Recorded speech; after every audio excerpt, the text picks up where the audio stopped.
movie I'm talking about today is The Cheaters from 1945. Set in New York City during the Christmas season, The Cheaters follows the story of Mr. Pigeon, played by Eugene Pallette, a businessman on the verge of bankruptcy. He and his family are accustomed to a life of luxury. His family includes his shopaholic wife, Clara, played by Billie Burke, and his children, played by Ann Gillis, Ruth Terry, and David Holt. Mr. Pigeon learns that his rich uncle is on his deathbed, and he's counting on the uncle's $5 million inheritance to solve all of his financial problems. In the meantime, his family has taken in a charity case. It's a starving artist, Mr. M, played by Joseph Schildkraut. He's an actor out of work due to an injury, or so that's what he says. When the rich uncle eventually dies, he leaves the inheritance not to Mr. Pigeon, but to another starving artist, out of work and very broke actress Florrie, played by Ona Munson. The family has 1 week to figure out how to keep the inheritance from Florrie so they can keep it for themselves. But as the Christmas spirit starts to take hold, it has an effect on them and they start to change their minds. There's quite a lot going on in this movie and it feels a bit convoluted, but it is saved by this eccentric bunch of characters who are all kind of charming in their own way. They kind of keep you engaged even if you're not quite sure what's happening plot-wise because everyone's trying to scheme each other. I'm glad I watched it. I'm not sure I really cared for this viewing. I didn't get those cozy vibe, warm feelings that I usually get from Christmas movies in which these characters kind of learn a lesson and come to do good when they intentionally set out to do bad. I just kind of didn't get that, but I feel like this one will improve on multiple viewings because you kind of have to get through the slog of all of the plot points and this weird who's scheming who sort of platform in order to really enjoy the characters in the story. Now, there is a lot of Christmas elements in this movie that anyone who loves a good Christmas movie will enjoy. The story takes place in the 6 days before Christmas, and you have scenes where they're decorating a Christmas tree, people are Christmas shopping, there are presents, and they're doing charitable works for the holiday season. The Charles Dickens story, A Christmas Carol, becomes an important plot point as the Schildkraut character, Mr. M, kind of recounts that story to them, to the family. And there's also a scene when the St. Luke's Episcopal Church choristers, which was a group of young boys who sang music in numerous movies throughout the 1930s and 1940s. They sing Silent Night and The First Noel in a later scene, which is really quite nice. This movie did remind me of My Man Godfrey from 1936, where you have a forgotten man who's taken in by this rich family. And Eugene Pallette happens to be in that movie too. That one almost gives me more Christmas vibes than this movie. I would recommend watching that one too if you haven't already. This could be a nice double bill if you wanted to pair the two because they have that connection with that particular plot conceit and then Eugene Pallette as a character. So some interesting facts about the movie. This was directed by Joseph Kane for Republic Studios, and Republic Pictures was this amalgamation of struggling studios and production companies that all kind of merged together and became this one larger studio.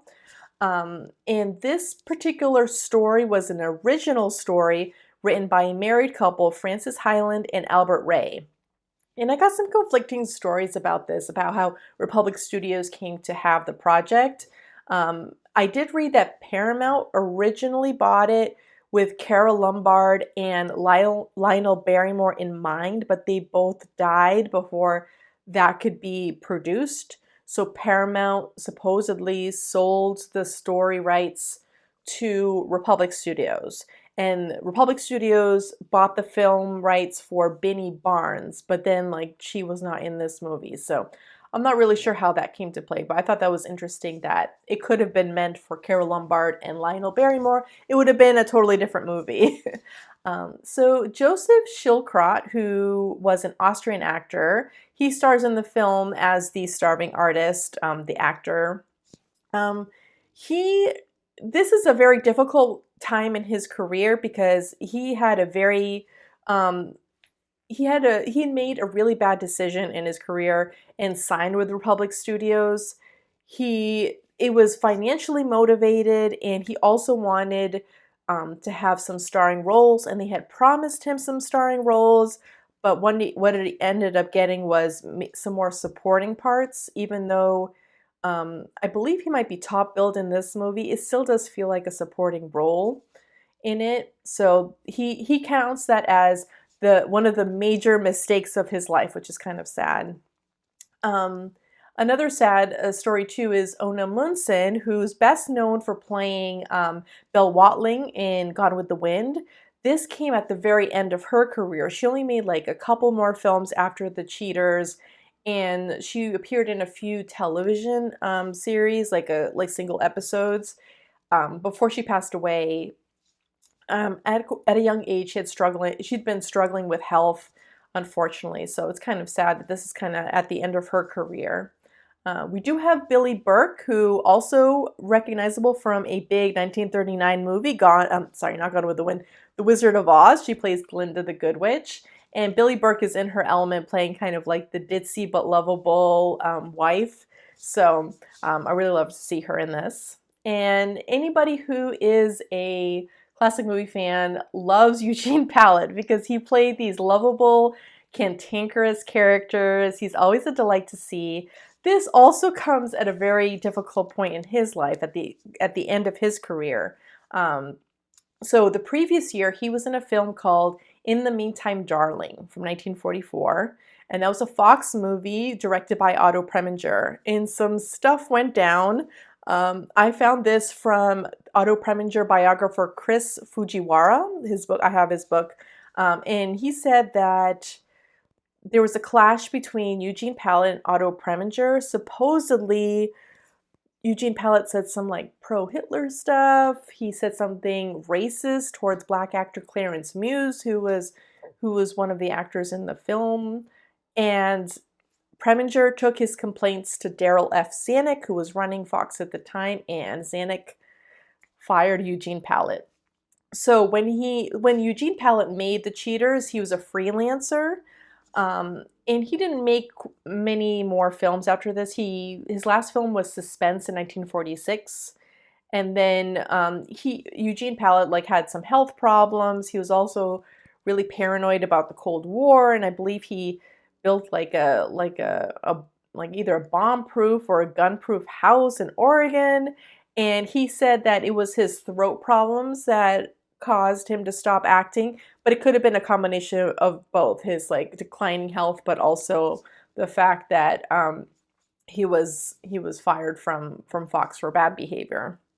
So on a happier note, let's talk about the release of the movie The Cheaters. So it was released in July of 1945, which it's a Christmas movie. It's a very, very Christmas heavy movie.